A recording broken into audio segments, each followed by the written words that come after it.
What is going on, Misfit Nation? Welcome back to another episode of the Misfit Wrestling Podcast. I am your host, Matt, the Misfit. This is your SmackDown review for November the 10th, 2023. This is the fallout from Crown Jewel.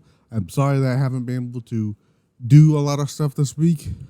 I was just not feeling like I got sick last weekend, and then I started feeling better. And then my throat started bothering me. I was starting to have that issue going on Monday. And then that, seemed to be fine. Then I started having a stuffy nose the Wednesday, so I didn't get to do the AEW Dynamite review. So I apologize for not giving my Raw and AEW Dynamite reviews, but I will give my thoughts on those shows Sunday night for the Pile Driver Pulse.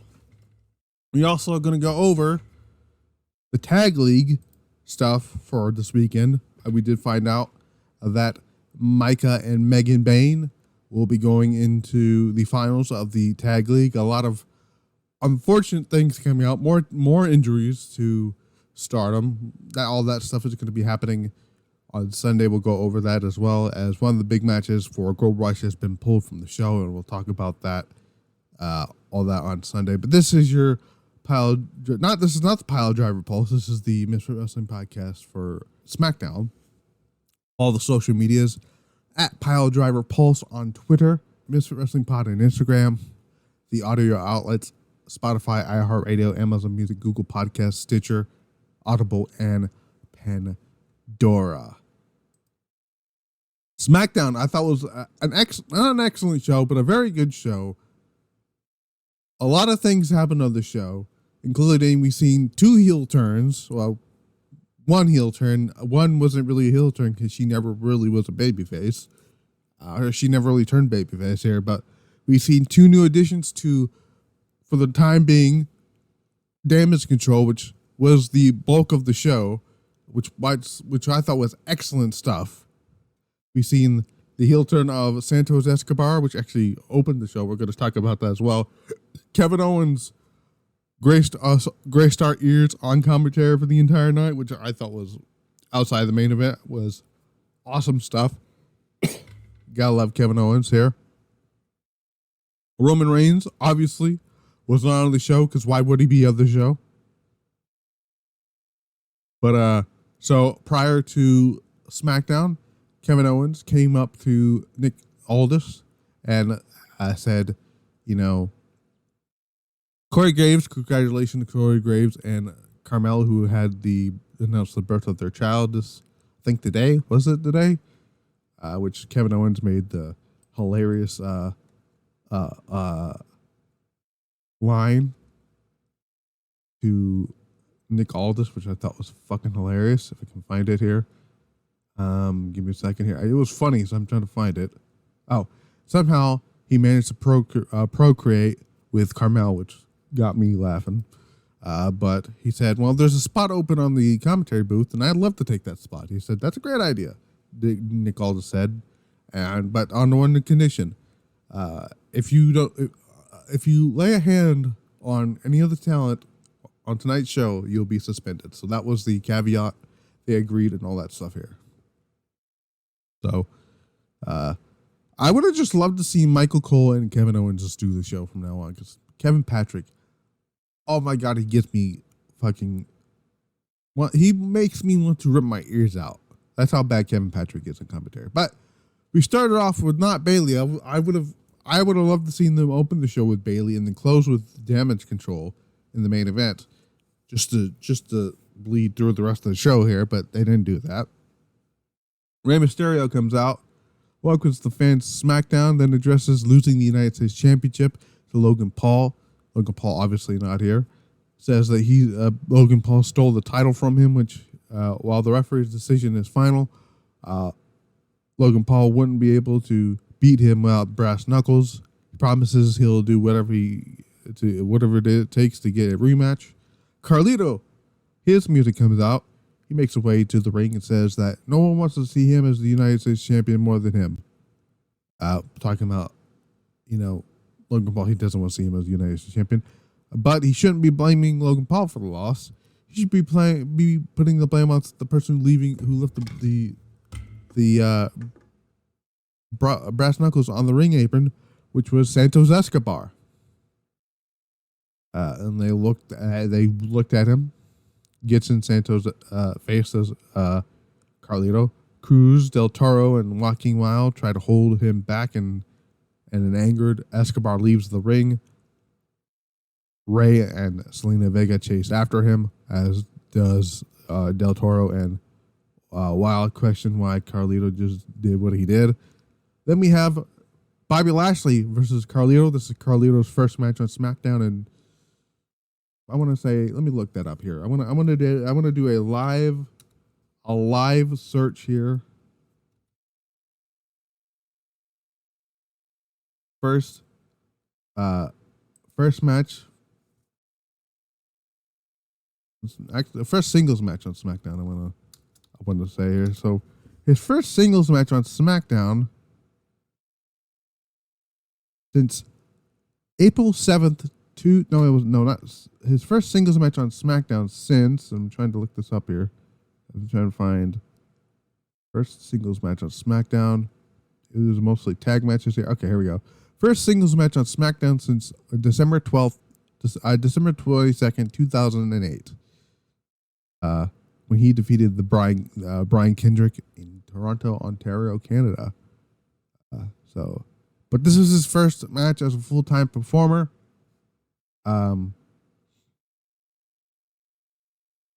First singles match as a full-time performer since then. But this is not his first match back. He wrestled in a tag match last week, I believe. No, back in October. Was it last week? It might have been last week. I don't know. Where the Street Profits defeated Carlito and Santos Escobar. So, but yeah, that was that as well. So here is that. So this match was nothing special here. I mean, it's nice to see Carlito. Carlito's great to see. This is like a match out of SmackDown vs. Raw 2007. This is so ruthless aggression here. But Lashley and Carlito were teetering on the top rope. Carlito pushes Lashley off and delivers a shoulder tackle, a flying shoulder tackle. Looks for backstabber. Lashley lands hands on the top rope to prevent him from hitting it. Carlito sends him tumbling over the top rope, delivers a cross body. Gets back into the ring and looks to follow it up, but Montez Ford, who are the heels now, holds the ankle of Carlito. Carlito escapes. The LWO goes after Montez Ford, opening the door for Lashley to plant him once he get back in the ring. Rather, Escobar emerges to fend off the Street Profits. Lashley catches a distracted Carlito with the spear, and for the pin, Bobby Lashley gets the win. After the match, Lashley and the Street Profits continue to attacking Carlito as Escobar watches on, debating what to do. Rey Mysterio runs down with a chair in hand, forces Lashley and the Profits to get off to retreat. Then questions why Escobar did nothing, and the two begin arguing. Rey checks on Carlito, but Santos clocks Rey Mysterio from behind. Rey lands a forearm on Santos Escobar, sends him to the ring apron.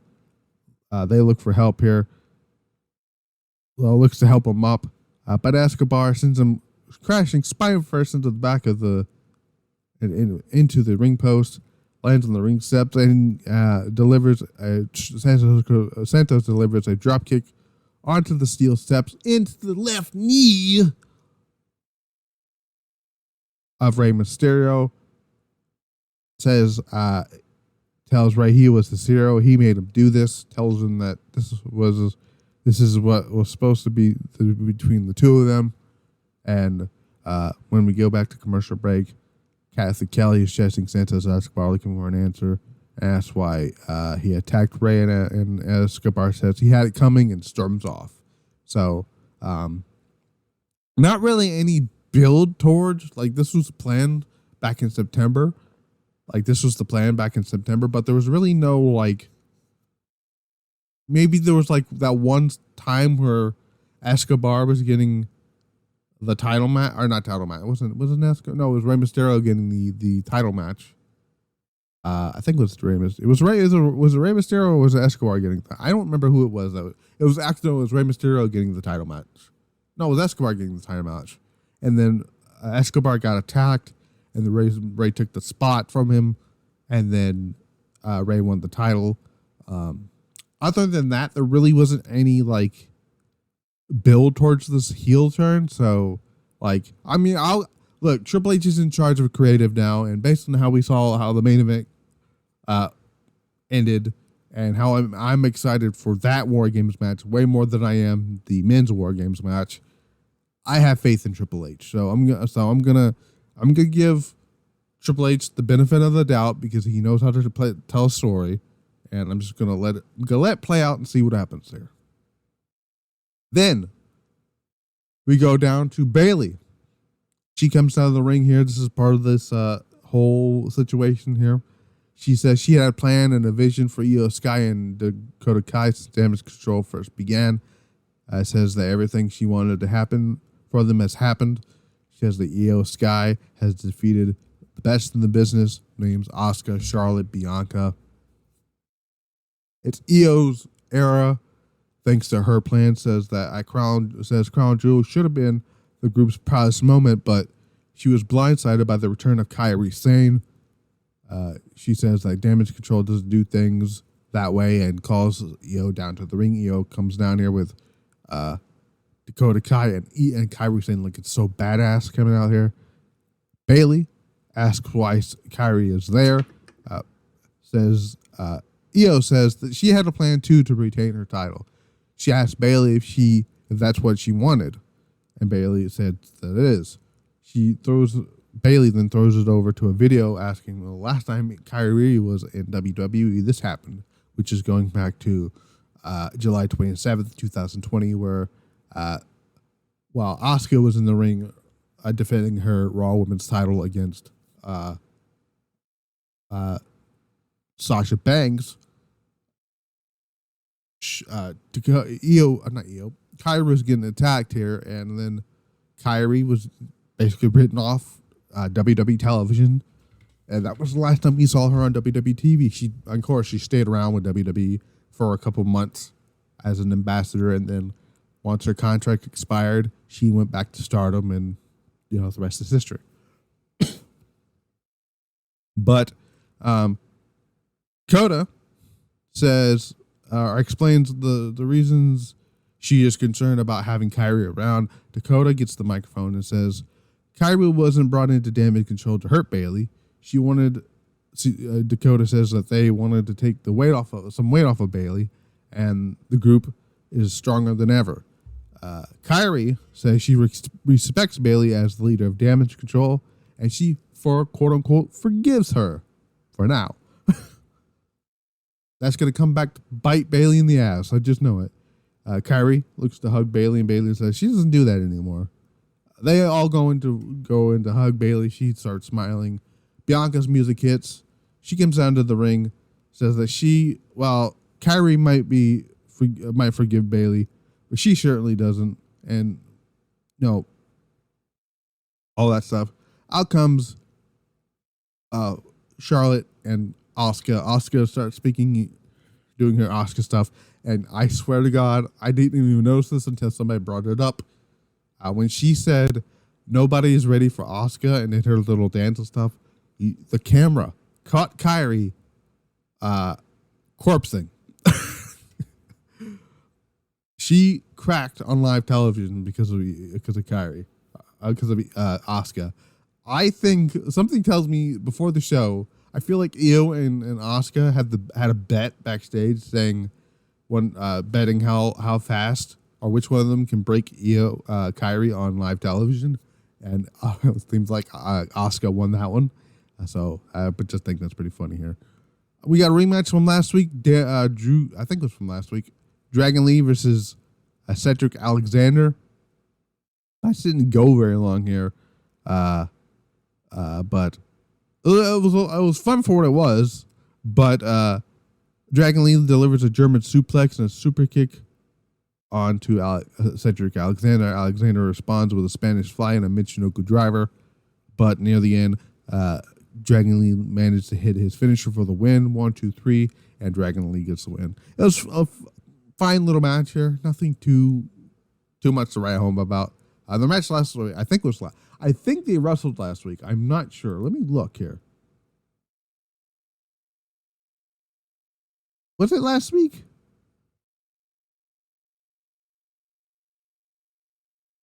I don't know. Was it last week? I'm not 100% sure. Was it last week? I don't think it was last week. It wasn't last week. It was 2 weeks ago. So I'm off by one. It's 2 weeks ago. Excuse me. I don't know where I don't know where that came from here.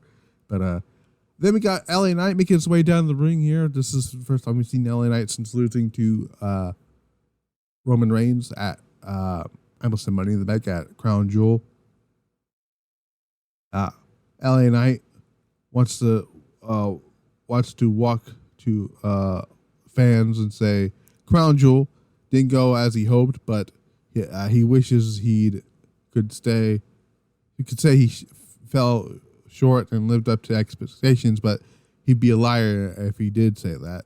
He says that he would have been the new Universal Champion if it weren't for Jimmy Uso, and says that he's not done with the bloodline until he owns Roman Reigns and the WWE Championship or something like that. Grayson Waller makes his way down to the ring here, tells LA Knight that he's embarrassing himself, blaming everyone but him. Says that maybe tonight isn't isn't the guy. Maybe he says maybe LA Knight isn't the guy, but who knows? But he knows someone who is. Asks if he really belongs at the same ring with Roman Reigns, and LA Knight reminds Waller of what happened to him at Crown Jewel. He takes a few shots at Waller and says he's about to take every bit of it. Basically, he's about to just kick his ass, and he does that. LA Knight blowed up Flourish Trauma for the win near the end here. So this is where Kevin Owens kind of gets involved here. So near the end of this here, referee counts to 5 here, forces Grayson Waller to break the submission that he has on here. So LA Knight rolls out of the way. Since he's been crashing outside the ring, Grayson Waller. Waller looks for the rolling stunner, but LA Knight catches him with a back suplex, several right hands, hits a flying clothesline, side Russian leg sweep, hits the drag force trauma for the win here. Does LA Knight? They go back they come back from recap and they go over, what happened with Solo Sikoa and John Cena. No one cares. I didn't care if I'm being honest here. Cena's going well. Cena, though I do want to give thoughts to John Cena, who's going to go over, I guess, arm surgery. It seems like I think it's arm surgery. Let me look here. John Cena did put out a tweet about Cena undergoing surgery. See if I can find the tweet here. Let me see if I can find it here. I'm trying to find it. Oh, here we go. John Cena's gonna. So Cena said, "Thank you, Jeff Douglas, MD." I'm not sure what that means here. And your entire team in Birmingham. One arm fixed, clean, and headed for therapy. One arm left to go. Thank you, and we'll see you ASAP for the next one. So it looks like he's going to have surgery. Looks like on the other arm. Not sure which arm it is, but no. I'm going to give. So there is that. There is that. We come back from commercial break here. Grayson Waller and Austin Theory storm down to the announce desk, angered by the NFL Madden stuff that Kevin Owens was doing, mocking the stuff that was happening on television between them. They shoved Kevin Owens, poured water on top of his head. He leaves the announce table. He says, I'm gonna go and get suspended, which I thought was funny. And he hits the stunner on Austin Theory in the middle of the ring, but Theory manages to get away. Waller tries to sneak up behind him. He gets hit with the stunner, and that's how that whole thing ended here. Main event. Damage Control, Bailey, Io Sky, and Kairi Sane with Dakota Kai and Bianca versus Bianca Belair, Asuka, and Charlotte Flair. I did make a big mention of this being the first match on SmackDown for Kairi Sane since, if I can find it, I know I made that. This is Kairi Sane's first match on SmackDown since April 10th, 2020, and I know this is also Kairi Sane's. It's also Kairi Sane's first match in front of I want to say in front of fans, maybe since on SmackDown. Oh, not on SmackDown, but let's see, when was the SmackDown? Let's see, Raw. Let me look here. So this is Kairi's first match on SmackDown, in front of a live audience since on WWE television since.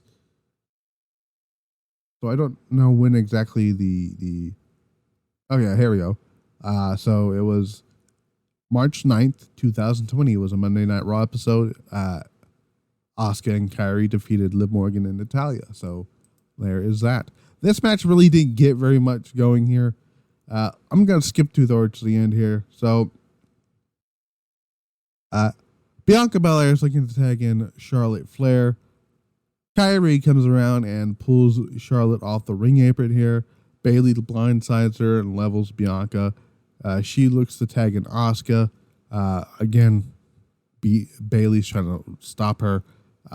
Bailey gets German suplex for her troubles, but Asuka pulls her hand away for a second, and people are going like, "What the fuck's going on here?"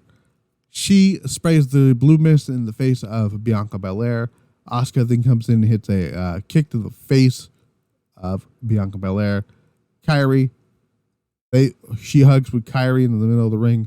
Actually, that got a pop, by the way, which I thought was cool to hear that. Io comes in. She hugs Asuka and Io. Io hugs Asuka and Kairi. Bailey joins. So does Dakota Kai. Charlotte Flair knocks everyone, but they're overpowered. Damage Control now is just beating the shit out of everybody. Referee calls off the match.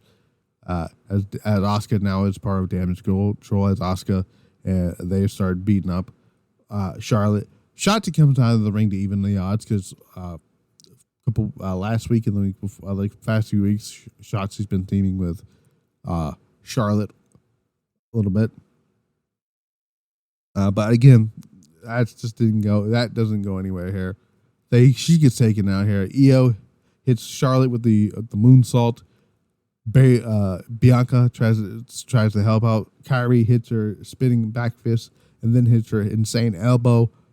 Damage Control stands tall with their newest members going off the air with Io, Kairi, Asuka, Dakota, and Bailey as the show goes off the end. There is your setup for your women's WarGames match, first reported by me on social media because I said it.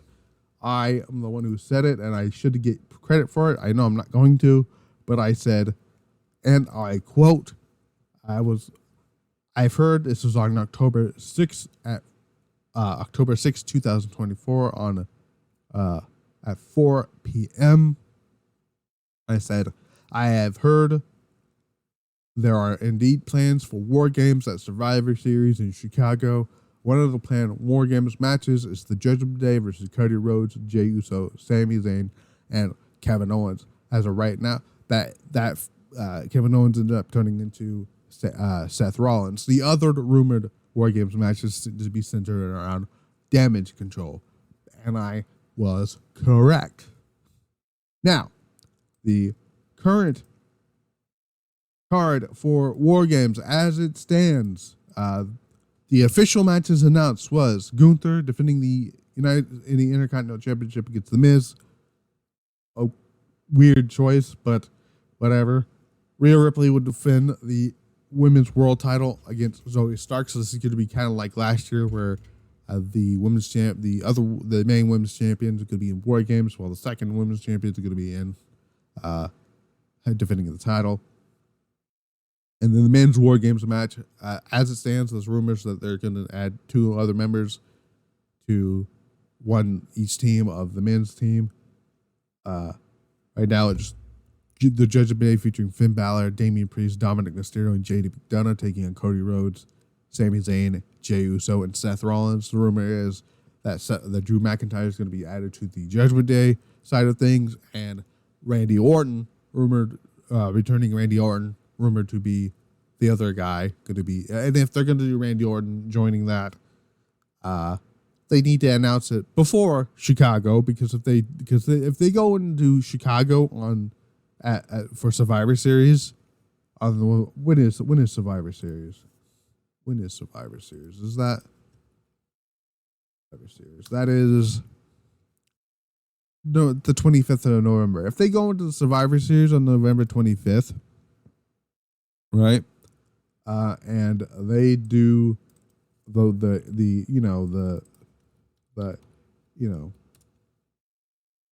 if they go into the Survivor Series on the 25th of November, and they do the mystery partner thing, because we're probably going to do that for the women's here. Well, maybe there's like a few names thrown out there. I'll give my predictions on that in a second. But if they go for the men's one, and they go into there and say, we're going to have a mystery partner for Team Cody, and you go into the Survivor Series without announcing it, you're running the risk of people thinking that CM Punk is going to be part of WarGames. Do not do that. If CM Punk is not coming back, and is not going to be at Survivor Series, even though he says he's not going to be at Survivor Series, news outlets are saying CM Punk is not going to be at Survivor Series. Who knows at this point? But if he's not, and you do the whole mystery partner thing, and at the show, and you do not announce who it is beforehand, you're running into hot water that you don't need to go into, especially in Chicago. Now, what I would do is like what they did last year with the women's, because we were in Boston last year, and prior to announcing Becky Lynch on the Go Home show of SmackDown, everyone assumed, the fifth woman on the women's side is going to be Sasha Banks, even though Sasha Banks was not coming back to the company. It was very clear by a lot of people that Sasha Banks was not coming back to the company. Everyone's like, it's going to be Sasha. But they waited till the day before, which was smart, to announce that it's going to be Becky Lynch. It was always going to be Becky Lynch. It just made fucking sense for it to be Becky Lynch. Because who else? Like, come on. If you really put together who Damage CTRL was beating up during that time frame last year, Becky Lynch is the one that made sense. Now we're going into this year's WarGames here.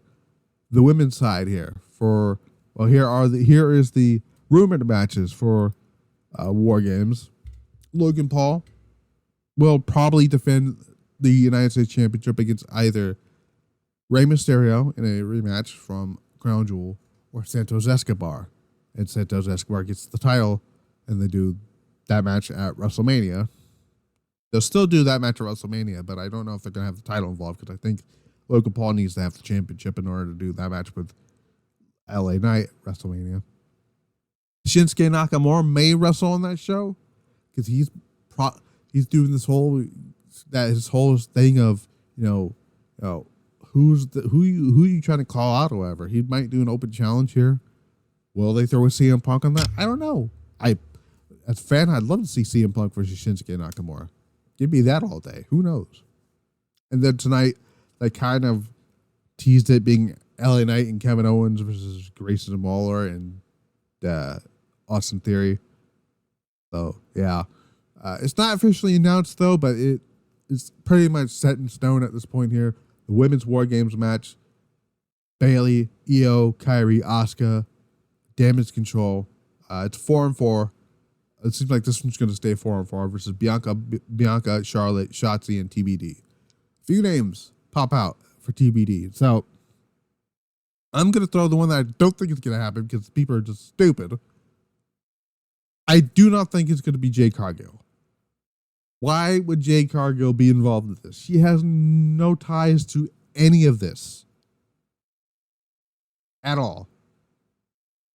Plus, this match should be focused on the four individuals on the other opposite side: Bayley, Asuka, Io, and Kairi.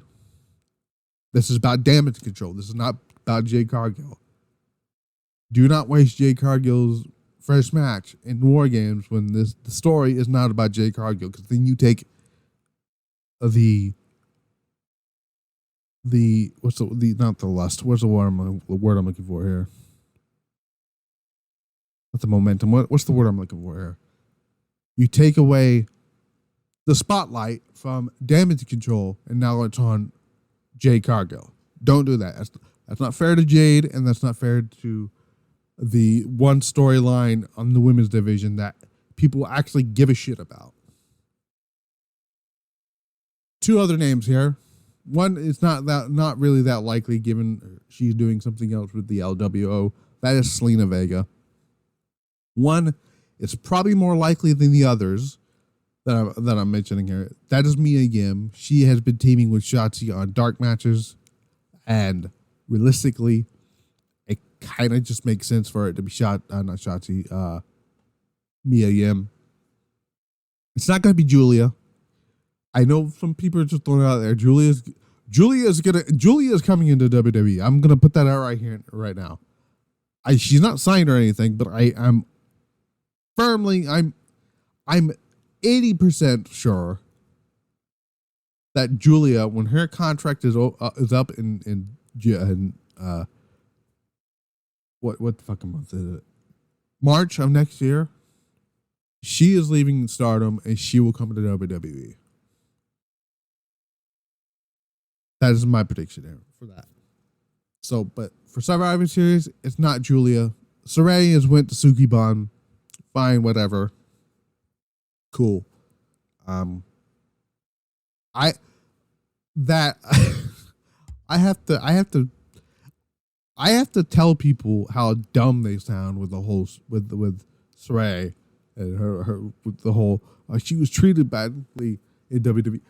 When she was in WWE and NXT, she wasn't booked by Triple H. That's what a lot of people do not seem to understand here. Because when she debuted in NXT, she got signed when Triple H was still running stuff down there. But when she actually debuted, Triple H went into the hospital and got sick and almost died. The person who was in charge of NXT was fucking Vince McMahon. And that whole shit, and then they gave her this fucking schoolgirl outfit shit. And then she left because of all that stupid shit. If she were to come back under Triple H, I think she would have had a better chance at doing things. But that obviously didn't happen because she went to Sukiban. So that's fine. Sukiban, by the way, did announce their card for their show in December. So I will talk about that on Sunday's show. So it's not going to be her. One that's not really... It's an out there pick, but it makes kind of sense because I don't know if she has I don't know if she ever fought. Let me see. I'm gonna look because I'm not 100% sure if she ever fought Kairi in Stardom. I'm gonna look her name up right now. I don't know how long she was in Stardom for, but I can look here. Yeah, so she's never so this person's never actually wrestled Kairi, but she has a massive history with Io Sky. That is Blair Davenport. Blair Davenport, for those of you who don't know, back in the day when she was before she became Blair Davenport. She was B. Priestley in Stardom, and from April 15, 2018 to April 14, 2019. Oh, no, that's the wrong person. Same date, start date from January 19, 2020. B. Priestley was a member of a group that was founded by Io Shirai, and that is Queen's Quest. So I don't know when Momo Watanabe became the leader of that group. It might have been after Io left. I'm not sure. But she was there when Io was in charge of the group. And I'm assuming Io is the one who brought her in. She has massive ties with Io Shirai, and she's wrestled and tagged with Io Shirai. And I'll put her name in the... Like, she's had maybe only 6 matches, right? In most of them, if I'm looking at this correctly, she's never actually tagged with Io, but her matches mostly were with Io. She had a Wonder of Stardom Championship match, one singles match with Io Shirai, and that was on March 31st, 2018, at the Dream Slam in Osaka, Japan, where she lost to Io in a Wonder of Stardom Championship match, but she had never actually teamed with Io Shirai, but she does have ties with Io Shirai, because then she went on to join the heel group of Oedo Tai. And let's see, I'm not gonna say because I have that here. She joined Oedo Tai and like I said, in January of 2020, and then left when she went to go sign with AEW in 2021, and then she signed with WWE. So, and then she had the interaction with Asuka on NXT a few weeks ago when the whole thing with AEW and NXT went head to head. So I could absolutely see Blair Davenport be a viable option as a 4th member for the babyface team, even though she's not a babyface, she's a heel right now. But she's not really doing anything in NXT that's important. But I can see, because the rumor is, before I throw this unlikely name out here, I'm going to throw this one out here. Sasha Banks is not coming back to WWE. Y'all can fucking throw that out right now. That's not happening. Let me go back to my Blair Davenport idea. So the plan, based on the report from Kermit right here. So I said another friend will join Kairi and Asuka, plus another one that no one will see coming, not even their closest allies. Their closest allies as of right now is Dakota Kai and what the fuck is his name? Her name, Bailey. What if, and I put out this thing here, what if the 4th member of Team Bianca turned out being Blair Davenport, right? And what if she does the the Dakota Kai heel turn and turns on her team, joins Io, Asuka, and Kairi, and they all turned on Bailey. Because this whole thing is leading towards Bailey getting beaten up by Io, Asuka, and Kairi. That's happening, whether people like to admit it or not. That is happening. But, other than that, like, that's one weird option that I wasn't thinking about when I was putting this stuff together here. Like, like, again, what if the person that is TBD on the babyface side of WarGames pulls a Dakota Kai and turns and then joins, because I was talking to Alex from Fightful, not Alex Cardoza from Fightful, and he said, "Oh damn, the girls' match is more intriguing than the one for the men's," and he's right here, because I wasn't thinking about that until just now. Because if you really think of it, because if they're really doing this Yoshi faction, it seems to be the direction. Bailey is not the 4th person that they're talking about I also put on Twitter that, which I was very true. You know, Triple H is booking the show when the closing moments of SmackDown is 4 of his favorite women in NXT plus Dakota Kai. I put it in quotation marks. He does like Dakota, I promise, as it was a joke. But like the people he pushed prominently in NXT, Io, Asuka, Bayley, and Kairi, you know he's booking the show. So, but who I think it's going to be, I think it's Mia Yim. That's my pick for the 4th team. But if I had an outside guess, Blair Davenport, because now the other name my people throw out there is Meiko Satomura. I don't know if Meiko Satomura wants to move to States full time, because I think the reason she signed with WWE is so she can stay in NXT, so she can run her Sendai Girls promotion. I don't know if she's going to want to. I mean, okay, now that Triple H is running the show, I don't know if Triple H will mind very much if she's running that. But because when Triple H was in charge, I don't know what Triple H, when Vince was in charge, and if she came over to the main roster, I think there was a very high chance that she would have had to give that up. And now that Triple H is the one in charge of the booking, and realistically, Nick Khan is also the one in charge of WWE, because Vince McMahon is almost on his way out. We'll talk about that on Sunday, because I have a lot to say about that. Holy shit. But, so Meiko Satomura is a good shout. Those the two out there shouts, Meiko Satomura and Blair Davenport. Other than that, I think it's Mia Yim. But what do you guys think? Please let me know who you guys think is going to be the 5th member, the 4th member for the babyface side here. Do you like what they're doing here with the damage control stuff? I love it. I'm intrigued. We finally get a women's storyline that people are interested in.